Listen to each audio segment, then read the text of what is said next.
In order to bring the Homo Mimeticus project to an end, I thought it would be good to return to the place where the history of mimesis begins. I find myself in Athens, cradle of Western civilization, for both good and ill, and home of a chain of philosophers that's from Socrates to his disciple and student Plato to his student Aristotle, laid the foundations for this new theory of mimesis that we've been proposing over the past 5 years. The general goal of the Homo Mimeticus project has been to operate a paradigm shift from a dominant understanding of mimesis, understood as a debased copy or image or representation of the world, towards an embodied, relational, and affective conception of mimesis that is tied to humans as mimetic subjects. And in order to operate a paradigm shift, we couldn't do it in isolation. We joined forces with a number of influential thinkers across the humanities, from philosophers to literary theorists to political theorists, anthropologists, as well as historians of psychology, in order to propose a new theory of mimesis, or Homo Mimeticus. If you haven't had the occasion to have a look at those videos, please do so, because they provide different perspectives on mimesis. And since mimesis is a transdisciplinary phenomenon, it is useful to consider it from different perspectives.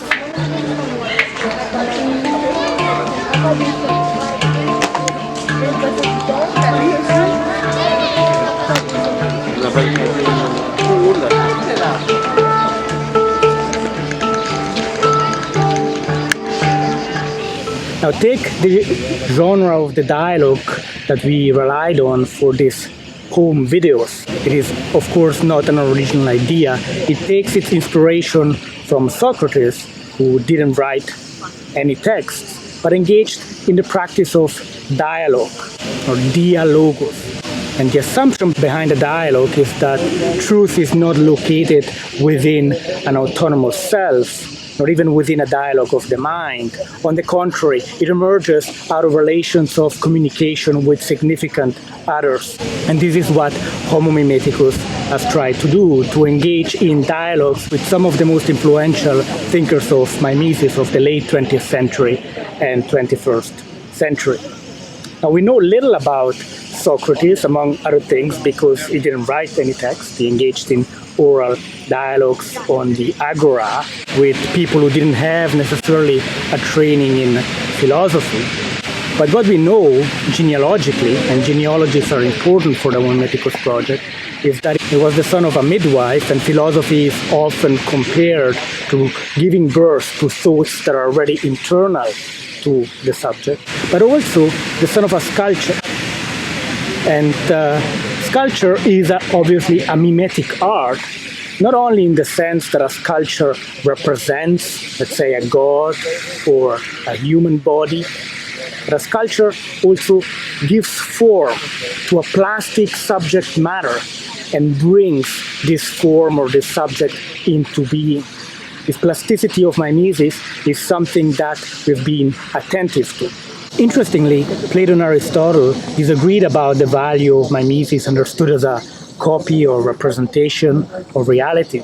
And yet they fundamentally agreed on the anthropological fact that humans are mimetic animals, that we imitate with our bodies and thus with our minds as well. And this ancient realization of humans as mimetic animals, as Homo Mimeticus, is at the center of a redefinition of mimesis as a relational, embodied, and affective dynamics of power.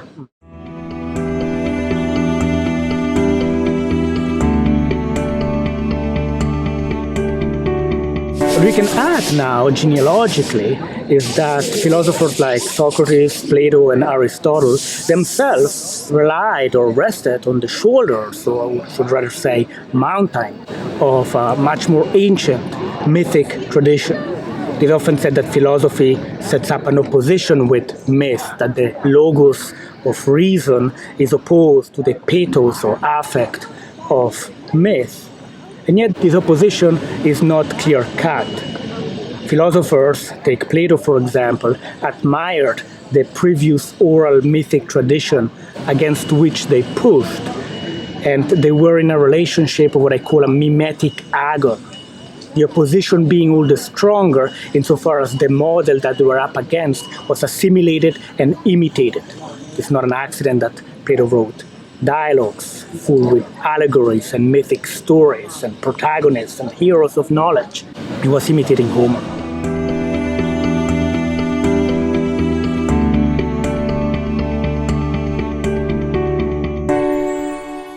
Now, this literary or mythic tradition was giving voice or body to exemplary figures. And we are in Athens on the Acropolis, so these figures are not very far from us. The Acropolis was devoted to the cult of Athena. And behind me you see the Parthenon. At the top of the Parthenon you had a sculpture of Athena born fully armored from Zeus' head, which was split open by Hephaestus.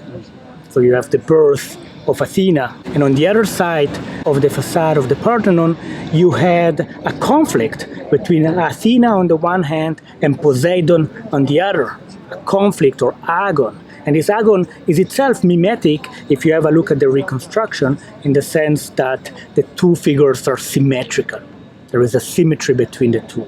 Athena, the myth says, is said to have won the contest or agon, and so she became the privileged deity of a city called Athens in her honor.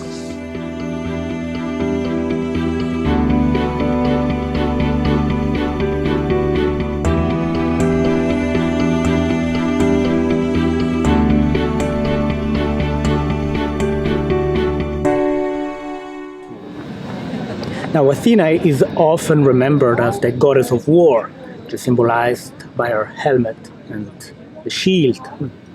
But she was also, of course, the goddess of wisdom. And what is philosophy is not the love of wisdom, philo-sophia. The animal associated to this wisdom was the owl. An influential philosopher, attentive to the development of the spirit, pointed out that the owl of Minerva, of Athena, comes out at dusk, in the darkness, at the end of history. This was a view promoted by Hegel. A more materialist perspective would pay attention to the fact that the owl is not very visible during the day, becomes imperceptible. An owl is in fact a mimetic animal that blends against its background, becoming invisible. And I take this as an indication that perhaps there is indeed a link or association between a type of mimesis or mimicry that blurs the boundaries between the human, the divine, and the non-human, and the question of wisdom. And it is a view that the Homo Mimeticus project has been promoting.